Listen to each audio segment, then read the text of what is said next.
Oh la vache. Chiant. Ouais, c'est dur, hein. C'est chiant. J'ai pas envie de lire, moi. Allez hop, au boulot, à toi. Attends, je suis sur Banning of Isaac là. Ah, rien à foutre. Non, mais Nelo, il doit pas réussir. C'est nul. Bon, bah, je prends le premier paragraphe, là, je te préviens, le deuxième est beaucoup plus long, hein, beaucoup plus dur. J'espère qu'elle dormira. Non, non, parce que ça va être très rapide. Ok, je prends le premier.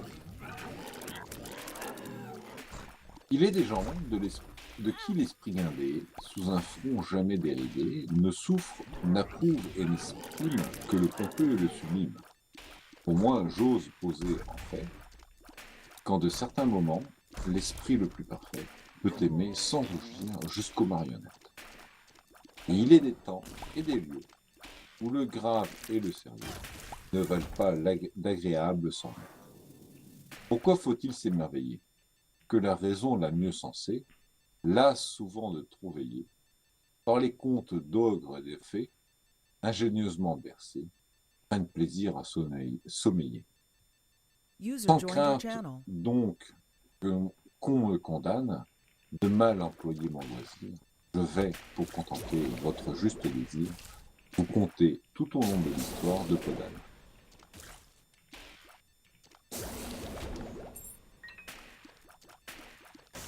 Du coup, t'en es où là?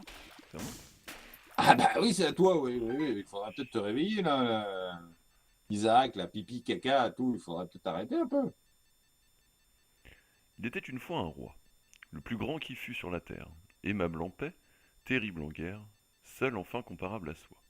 Ses voisins le craignaient, ses états étaient calmes, et l'on voyait de toutes parts fleurir, à l'ombre de ses palmes, et les vertus et les beaux-arts, son aimable moitié, sa compagne fidèle, était si charmante et si belle, avait, avait l'esprit si commode et si doux qu'il était encore avec elle, moins heureux roi qu'heureux époux.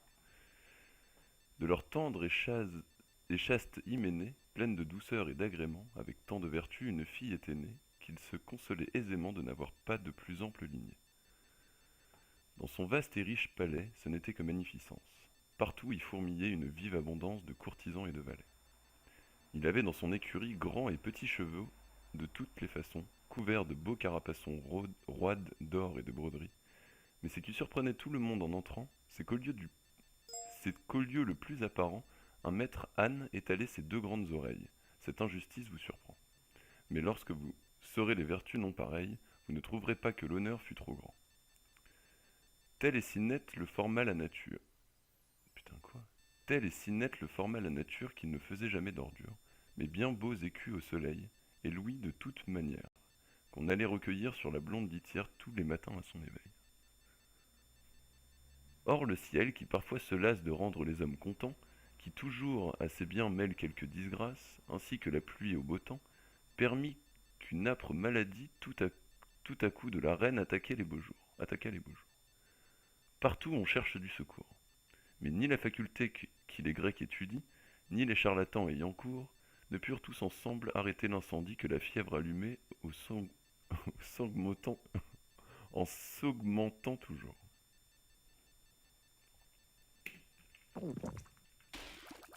Arrivée à sa dernière heure, elle dit au bon roi son époux, trouvez bon qu'avant que je meure, j'exige une seule chose de vous, c'est que s'il vous prenait envie de vous remarier, quand je n'y serai plus. Ah, dit le roi, ces soins sont superflus, je n'y songerai de ma vie, soyez en repos là-dessus. Je le crois bien, lui dit la reine. Si j'en prends à témoin votre amour véhément, mais pour en m'en rendre plus certaine, je veux avoir votre serment. Adouci toutefois par ce tempérament, que si vous rencontrez une femme plus belle, mieux faite et plus sage que moi, vous pourrez franchement lui donner votre foi et vous remarier avec elle. Sa confiance en ses attributs, lui faisant regarder une telle promesse, comme un serment, surpris avec adresse de ne jamais se remarier jamais, de se marier jamais. Le prince jura donc, les yeux baignés de larmes, tout ce que la reine voulut. La reine entre ses bras mourut. Et jamais un mari ne fit tant de vacarme, à l'ouïr sangloter et les nuits sans jour, et les nuits et les jours, on jugea que son deuil ne lui dura guère, et qu'il pleurait ses défunts amours comme un homme pressé qui veut sortir d'affaire.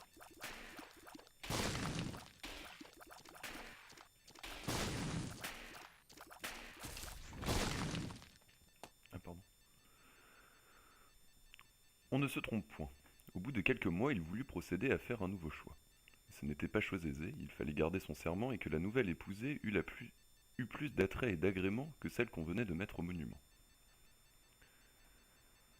Ni la cour en beauté fertile, ni la campagne, ni la ville, ni les royaumes d'alentour, dont on alla faire le tour, n'en purent fournir une telle. L'infante, seule, était plus belle et possédait certains tendres appas que la défunte n'avait pas. Le roi le remarqua lui-même, et brûlant d'un amour extrême, alla follement s'aviser que par cette raison il devait l'épouser.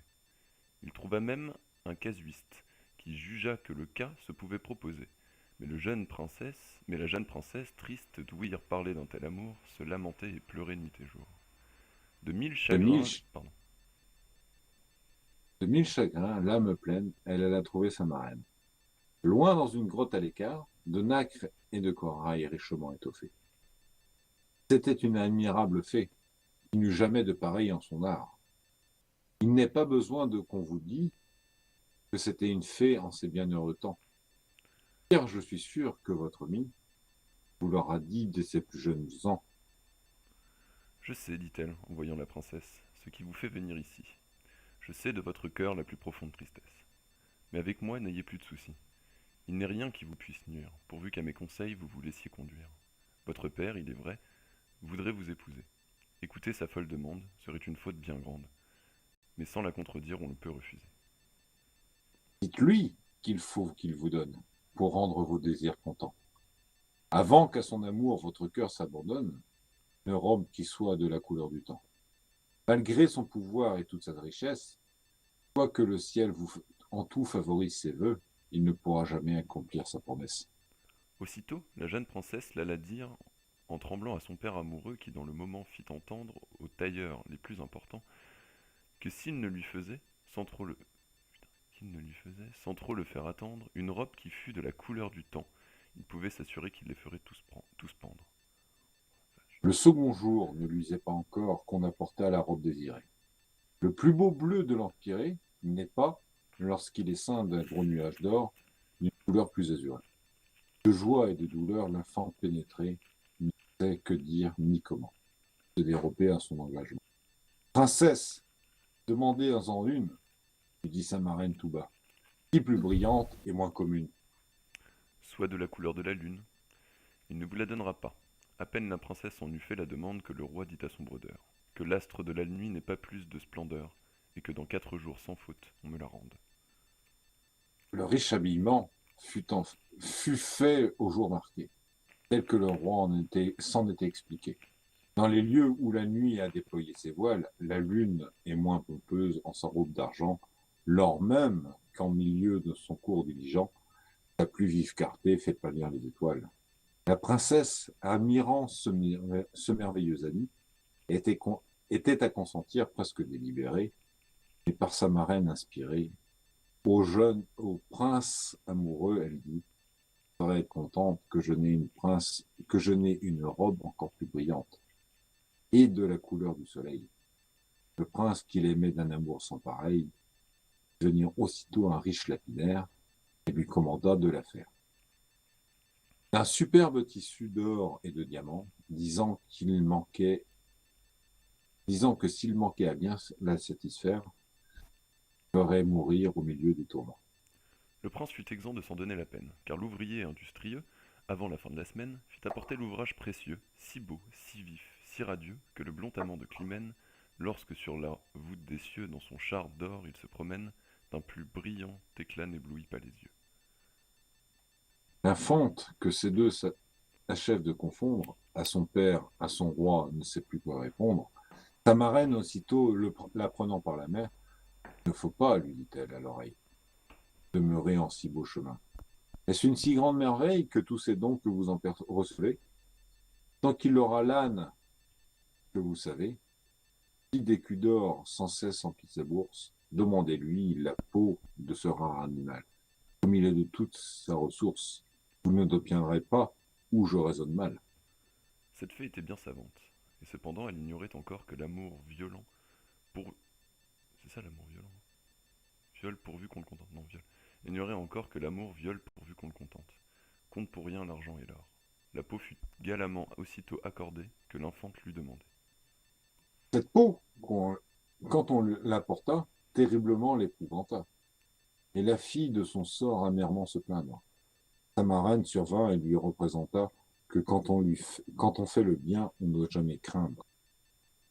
Qu'il faut laisser penser au roi qu'elle est tout à fait disposée à subir avec lui sa conjugale loi, mais qu'au même moment, seule et bien déguisée, il faut qu'elle s'en aille dans quelque état lointain pour pour éviter un mal si proche et si certain.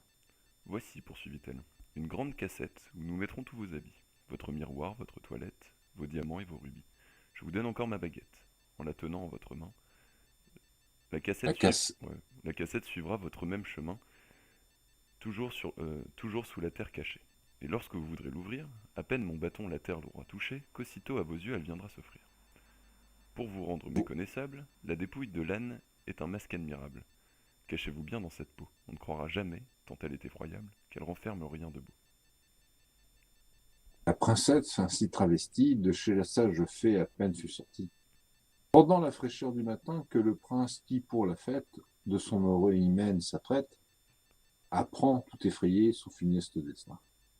Il n'est point de maison ou de chemin d'avenue, on ne parcourt promptement, mais on s'agite vainement, on ne peut deviner ce qu'elle est devenue. Partout se répandit un triste et noir chagrin. Plus de noces, plus de festins, plus de tartes, plus de dragées. Les dames de la cour, toutes découragées, n'en dînèrent point la plupart. Mais du curé, surtout la tristesse fut grande, car il en déjeuna fort tard, et qui pis et n'eut point d'offrande. L'infante, cependant, poursuivait son chemin, le visage couvert d'une vilaine crasse. À tous passants, elle tendait la main et tâchait pour servir de trouver une place. Mais les moins délicats et les plus malheureux, la voyant si maussade, pleine d'ordures, ne voulaient écouter ni retirer chez eux une si sale créature. Elle alla donc bien loin, encore plus loin. Enfin elle arriva dans une métairie, où la fermière avait besoin d'une souillon, dont l'industrie alla jusqu'à savoir bien laver des torchons et nettoyer l'auge aux cochons. On la mit dans un coin, au fond de la cuisine, où les valets, insolentes vermines, ne faisaient que la tirailler, la contredire et la railler. Ils ne savaient quelle pièce lui faire, la harcelant à tout propos. Elle était la butte ordinaire de tous leurs colibés et de tous leurs bons mots. Elle avait le dimanche un peu plus de repos, car ayant du matin fait sa petite affaire, elle entrait dans sa chambre en tenant son huis clos. Elle décrassait puis ouvrait sa cassette, mettait proprement sa toilette, rangeait dessus ses petits pots, devant son grand miroir, contente et satisfaite. De la lune, tantôt la robe elle mettait, tantôt celle où le feu du soleil éclatait, tantôt la belle robe bleue, que tout l'azur des cieux ne saurait égaler. Avec ce chagrin, avec ce chagrin seul que leur traînante queue, sur le plancher trop court, ne pouvait s'étaler. Elle aimait à se voir jeune, vermeille et blanche, et plus brave 100 fois que nul autre n'était. Ce doux plaisir la sustentait et la menait jusqu'à l'autre dimanche. J'oubliais à dire en passant qu'en cette grande métairie d'un roi magnifique et puissant se faisait la ménagerie, que là, poules de barbarie, râles, pintades, cormorans, oiseaux musqués, cannes pétières et 1000 autres oiseaux de bizarre manière, entre eux presque tous différents, remplissaient à l'envi 10 cours tout entières. Le fils de roi, dans ce charmant séjour, venait au retour de la chasse, se reposer à boire à de l'ail, se reposer à boire à la glace, avec les seigneurs de sa cour. Tel ne fut point le beau Céphale. Son air était royal, sa mine martiale, propre à faire trembler les plus fiers bataillons. Podane, de fort loin, le vit avec tendresse, et reconnut par cette hardiesse que sous sa crasse et ses haillons, elle gardait encore le cœur d'une princesse. Qu'il a l'air grand, quoiqu'il l'ait négligé, qu'il est aimable, disait-elle, et que bien heureux